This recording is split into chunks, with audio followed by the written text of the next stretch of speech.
it chapter by chapter, one bite at a time. So many adventures and mountains we can climb. Take it word for word, line by line, one bite at a time.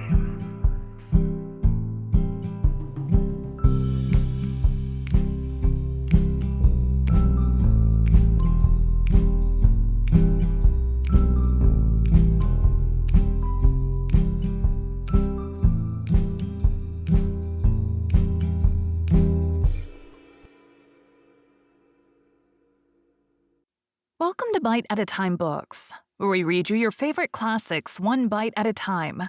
My name is Bree Carlile, and I love to read, and wanted to share my passion with listeners like you. If you want to know what's coming next and vote on upcoming books, sign up for our newsletter at biteatatimebooks.com. You'll also find our new t-shirts in the shop, including podcast shirts and quote shirts from your favorite classic novels. Be sure to follow my show on your favorite podcast platform so you get all the new episodes.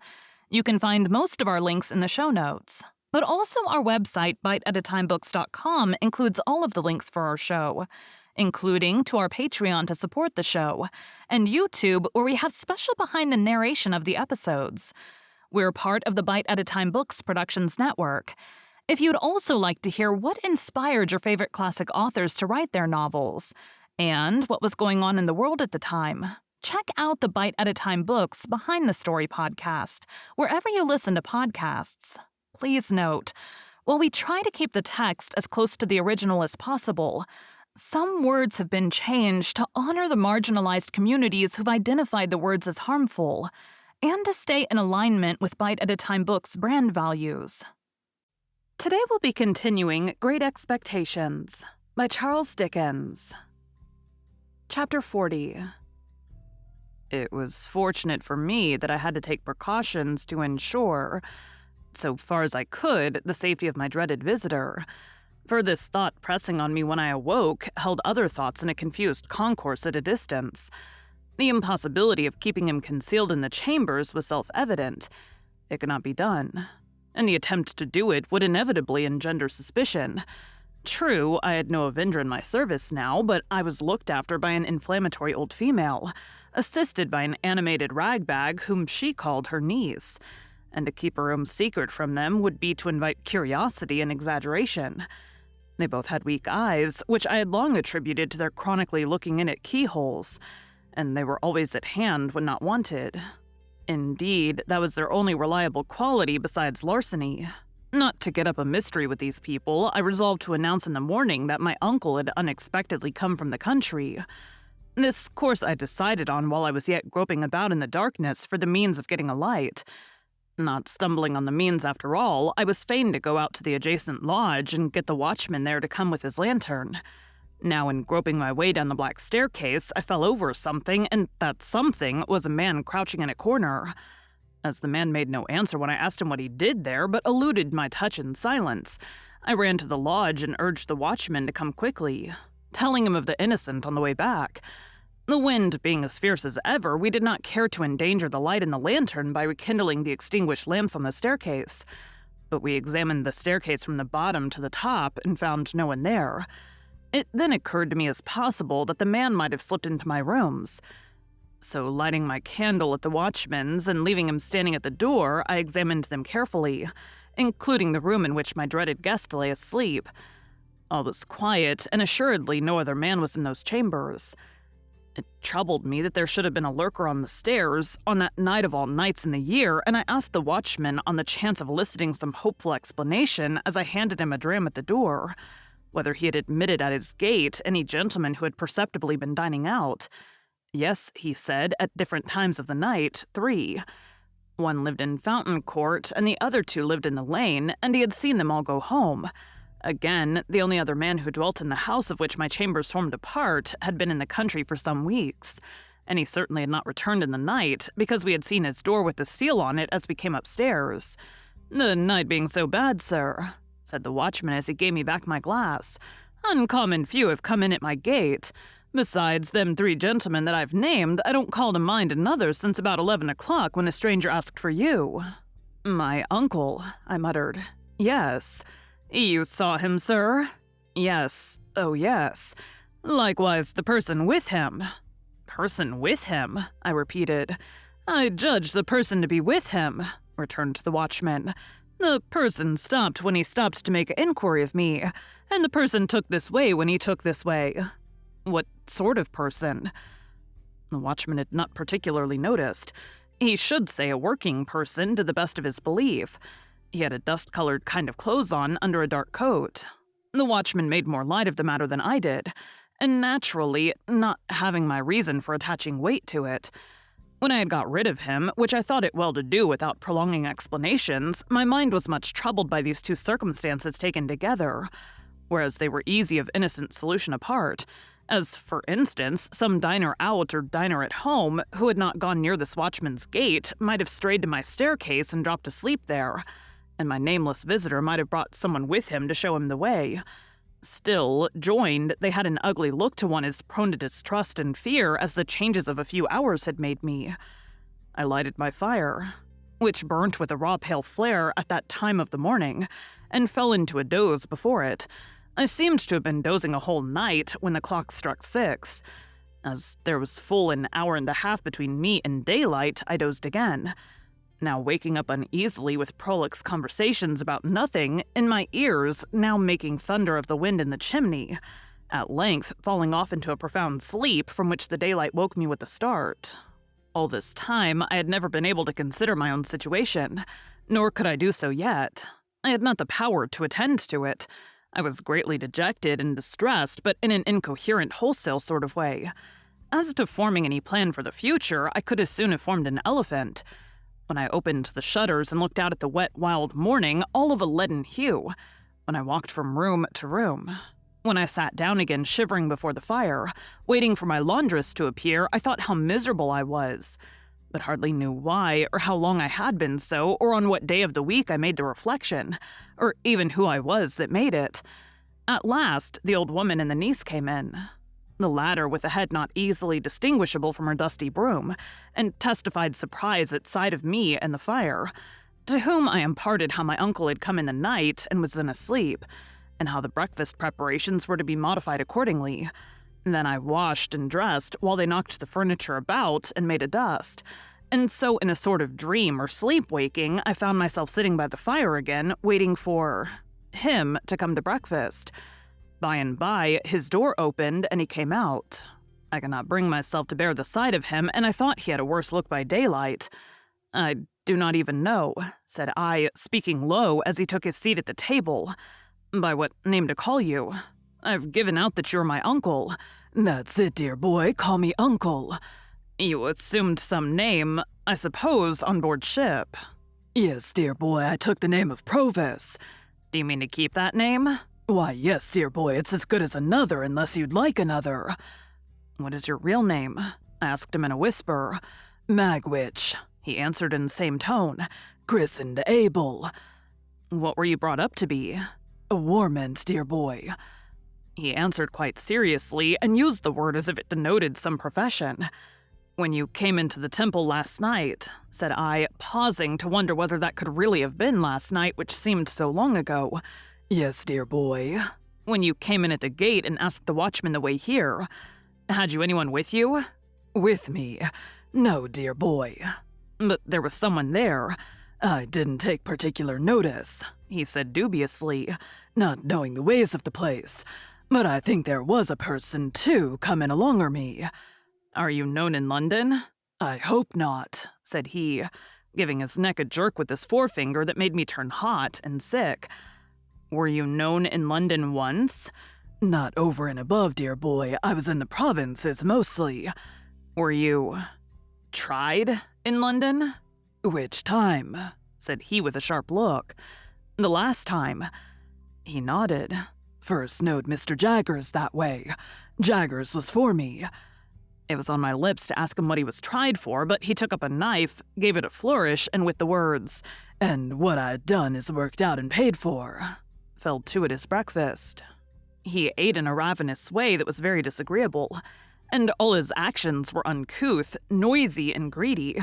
Some of his teeth had failed him since I saw him eat on the marshes, and as he turned his food in his mouth and turned his head sideways to bring his strongest fangs to bear upon it, he looked terribly like a hungry old dog.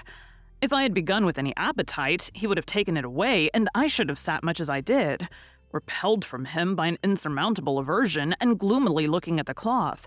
"I'm a heavy grubber, dear boy," he said as a polite kind of apology when he made an end of his meal. "But I always was.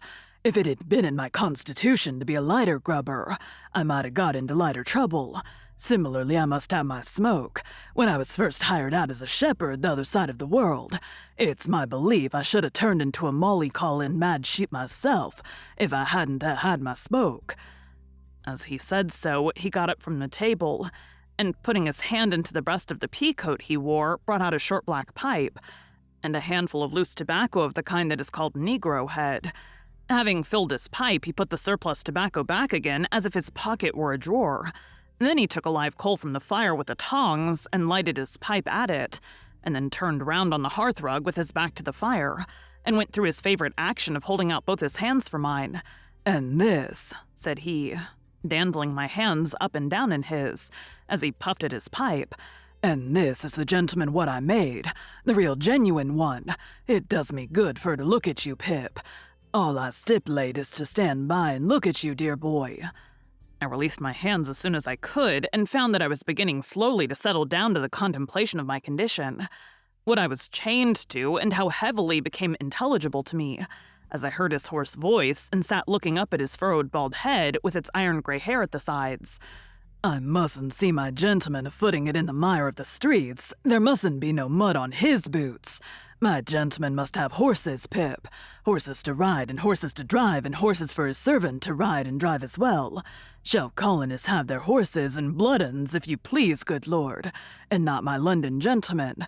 No, we'll show 'em another pair of shoes than that, Pip, won't us?" He took out of his pocket a great thick pocketbook, bursting with papers, and tossed it on the table. "There's something worth spending in that there book, dear boy. It's yourn. All I've got ain't mine, it's yourn. Don't you be afeard on it. There's more where that came from. I've come to the old country for to see my gentleman spend his money like a gentleman. That'll be my pleasure. My pleasure'll be for to see him do it, and blast you all," he wound up, looking round the room and snapping his fingers once with a loud snap. "Blast you every one, from the judge in his wig to the colonist stirring up the dust. I'll show a better gentleman than a whole kid on you out put together." "Stop," said I, almost in a frenzy of fear and dislike. "I want to speak to you. I want to know what is to be done. I want to know how you are to be kept out of danger, how long you're going to stay, what projects you have." "Looky here, Pip," said he, laying his hand on my arm in a suddenly altered and subdued manner. "First of all, looky here. I forgot myself half a minute ago. What I said was low, that's what it was. Low. Looky here, Pip, look over it. I ain't going to be low." "First," I resumed, half groaning, "what precautions can be taken against your being recognized and seized?" "No, dear boy," he said in the same tone as before. "That don't go first. Lowness goes first. I ain't took so many year to make a gentleman not without knowing what's due to him. Looky here, Pip, I was low, that's what I was, low. Look over it, dear boy." Some sense of the grimly ludicrous moved me to a fretful laugh as I replied, "I have looked over it. In heaven's name, don't harp upon it." "Yes, but looky here," he persisted. "Dear boy, I ain't come so not fur to be low. Now go on, dear boy, you was a-saying." "How are you to be guarded from the danger you have incurred?" "Well, dear boy, the danger ain't so great. Without I was informed again, the danger ain't so much to signify. There's Jaggers, and there's Wemmick, and there's you. Who else is there to inform?" "Is there no chance person who might identify you in the street?" said I. "Well," he returned, "there ain't many. Nor yet I don't intend to advertise myself in the newspapers by the name of A.M., come back from Botany Bay, and years have rolled away. And who's to gain by it? Still, looky here, Pip, if the danger had been 50 times as great, I should have come to see you, mind you just the same." "And how long do you remain?" "How long?" said he. taking his black pipe from his mouth and dropping his jaw as he stared at me. "I'm not a-going back. I've come for good." "Where are you to live?" said I. "What is to be done with you? Where will you be safe?" "Dear boy," he returned, "there's disgusting wigs can be bought for money, and there's hair powder and spectacles and black clothes, shorts and whatnot. Others has done it safe afore, and what others have done afore, others can do again. As to the where and how of living, dear boy, give me your own opinions on it." "You take it smoothly now," said I. "But you were very serious last night when you swore it was death." "And so I swear it is death," said he, putting his pipe back in his mouth. "And death by the rope in the open street not fur from this. And it's serious that you should fully understand it to be so. What then, when that's once done? Here I am. To go back now would be as bad as to stand ground. Worse. Besides, Pip, I'm here because I've minted by you for years and years. As to what I dare, I'm an old bird now, as has dared all manner of traps since first he was fledged. And I'm not afeard to perch upon a scarecrow. If there's death hid inside of it, there is, and let him come out, and I'll face him, and then I'll believe in him and not afore. And now let me have a look at my gentleman again." Once more he took me by both hands and surveyed me with an air of admiring proprietorship, smoking with great complacency all the while. It appeared to me that I could do no better than secure him some quiet lodging hard by, of which he might take possession when Herbert returned, whom I expected in 2 or 3 days. That the secret must be confided to Herbert as a matter of unavoidable necessity, even if I could have put the immense relief I should derive from sharing it with him out of the question, was plain to me. But it was by no means so plain to Mr. Provis. I resolved to call him by that name, who reserved his consent to Herbert's participation until he should have seen him and formed a favorable judgment of his physiognomy. "And even then, dear boy," said he, pulling a greasy little clasped-back testament out of his pocket, "we'll have him on his oath." To state that my terrible patron carried this little black book about the world solely to swear people on in cases of emergency would be to state what I never quite established. But this I can say, that I never knew him put it to any other use. The book itself had the appearance of having been stolen from some court of justice, and perhaps his knowledge of its antecedents, combined with its own experience in that wise, gave him a reliance on its powers as a sort of legal spell or charm. On this first occasion of his producing it, I recalled how he had made me swear fidelity in the churchyard long ago, and how he had described himself last night as always swearing to his resolutions in his solitude. As he was at present dressed in a seafaring slop suit, in which he looked as if he had some parrots and cigars to dispose of, I next discussed with him what dress he should wear. He cherished an extraordinary belief in the virtues of shorts as a disguise, and had in his own mind sketched a dress for himself that would have made him something between a dean and a dentist.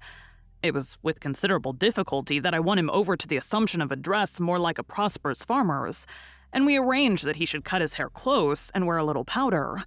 Lastly, as he had not yet been seen by the laundress or her niece, he was to keep himself out of their view until his change of dress was made. It would seem a simple matter to decide on these precautions, but in my dazed, not to say distracted state, it took so long that I did not get out to further them until 2 or 3 in the afternoon. He was to remain shut up in the chambers while I was gone, and was on no account to open the door. There being, to my knowledge, a respectable lodging-house in Essex Street, the back of which looked into the Temple and was almost within hail of my windows, I first of all repaired to that house, and was so fortunate as to secure the 2nd floor for my uncle, Mr. Provis. I then went from shop to shop, making such purchases as were necessary to the change in his appearance. This business transacted, I turned my face on my own account to Little Britain. Mr. Jaggers was at his desk, but seeing me enter, got up immediately and stood before his fire. "Now, Pip," said he, "be careful." "I will, sir," I returned. For coming along, I had thought well of what I was going to say. "Don't commit yourself," said Mr. Jaggers, "and don't commit anyone. You understand, anyone. Don't tell me anything. I don't want to know anything. I am not curious." Of course, I saw that he knew the man was come. "I merely want, Mr. Jaggers," said I, "to assure myself that what I have been told is true. I have no hope of its being untrue, but at least I may verify it." Mr. Jaggers nodded.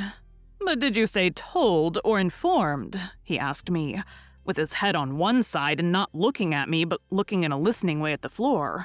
Told would seem to imply verbal communication. You can't have verbal communication with a man in New South Wales, you know. I will say informed, Mr. Jaggers. Good. I've been informed by a person named Abel Magwitch that he is the benefactor so long unknown to me. That is the man, said Mr. Jaggers, in New South Wales. And only he, said I.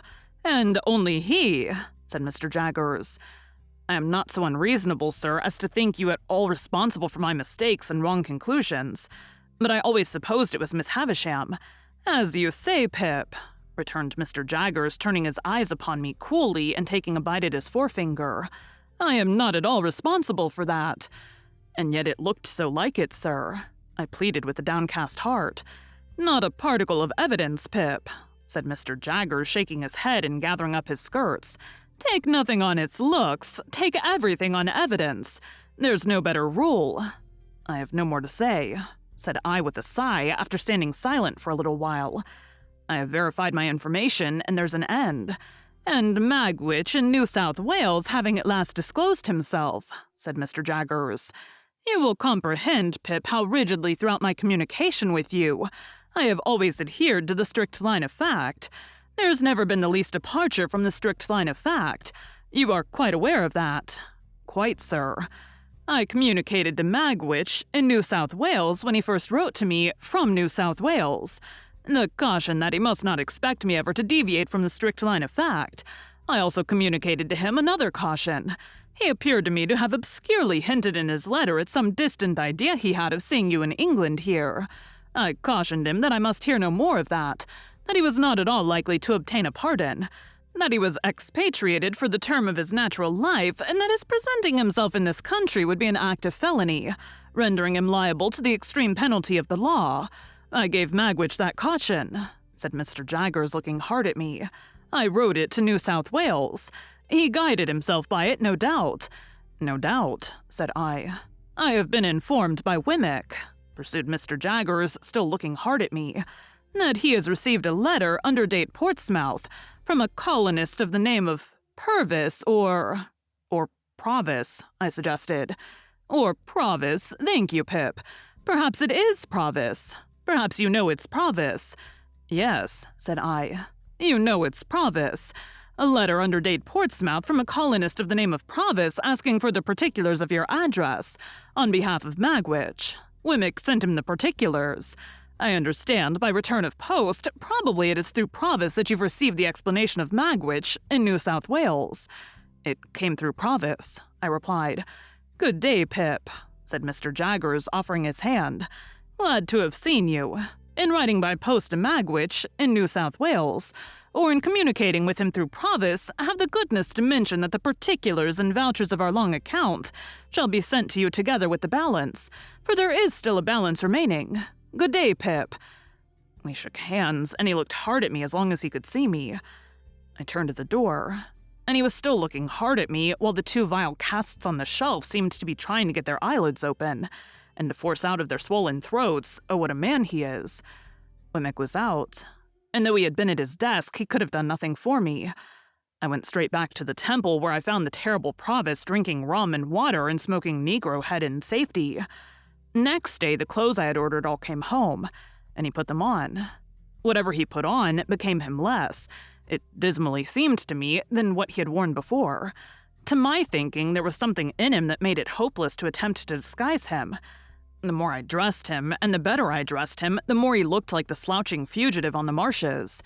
This effect on my anxious fancy was partly referable, no doubt, to his old face and manner growing more familiar to me. But I believe, too, that he dragged one of his legs as if there was still a weight of iron on it, and that from head to foot there was convict in the very grain of the man.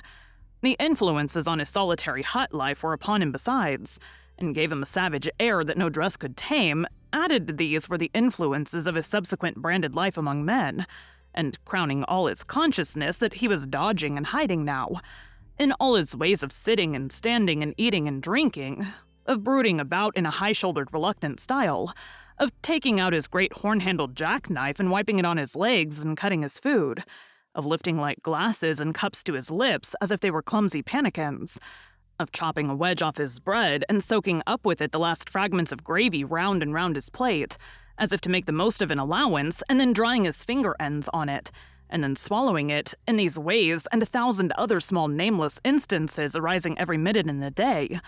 There was prisoner, felon, bondsman, plain as plain could be.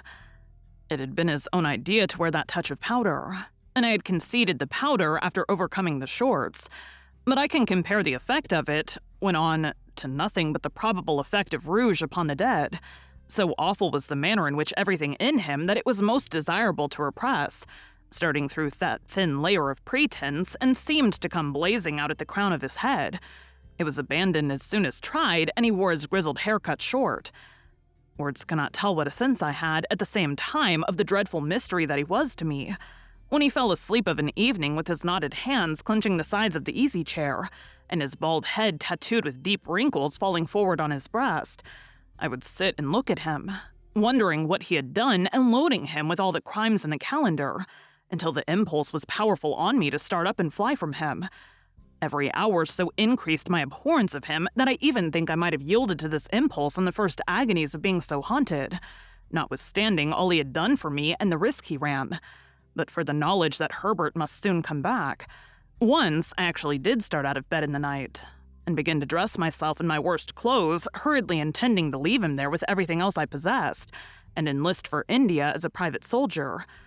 I doubt if a ghost could have been more terrible to me up in those lonely rooms in the long evenings and long nights, with the wind and the rain always rushing by. A ghost could not have been taken and hanged on my account, and the consideration that he could be and the dread that he would be were no small addition to my horrors. When he was not asleep or playing a complicated kind of patience with a ragged pack of cards of his own, a game that I never saw before or since, and in which he recorded his winnings by sticking his jackknife into the table. When he was not engaged in either of these pursuits, he would ask me to read to him. "Foreign language, dear boy." While I complied, he, not comprehending a single word, would stand before the fire surveying me with the air of an exhibitor, and I would see him between the fingers of the hand with which I shaded my face, appealing in dumb show to the furniture to take notice of my proficiency. The imaginary student, pursued by the misshapen creature he had impiously made, was not more wretched than I, pursued by the creature who had made me and recoiling from him with a stronger repulsion, the more he admired me and the fonder he was of me. This is written of, I am sensible, as if it had lasted a year. It lasted about 5 days. Expecting Herbert all the time, I dared not go out, except when I took Provis for an airing after dark.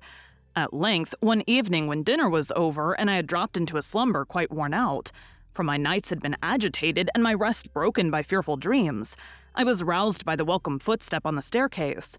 Provis, who had been asleep too, staggered up at the noise I made, and in an instant I saw his jackknife shining in his hand. "Quiet, it's Herbert," I said. And Herbert came bursting in, with the airy freshness of 600 miles of France upon him. "Handel, my dear fellow, how are you? And again, how are you? And again, how are you? I seem to have been gone a 12-month. Why, so I must have been, for you've grown quite thin and pale, Handel, my—" "Hello, I beg your pardon." He was stopped in his running on, and in his shaking hands with me by seeing Provis. Provis, regarding him with a fixed attention, was slowly putting up his jackknife, and groping in another pocket for something else. "Herbert, my dear friend," said I, shutting the double doors while Herbert stood staring and wondering. "Something very strange has happened. This is a visitor of mine."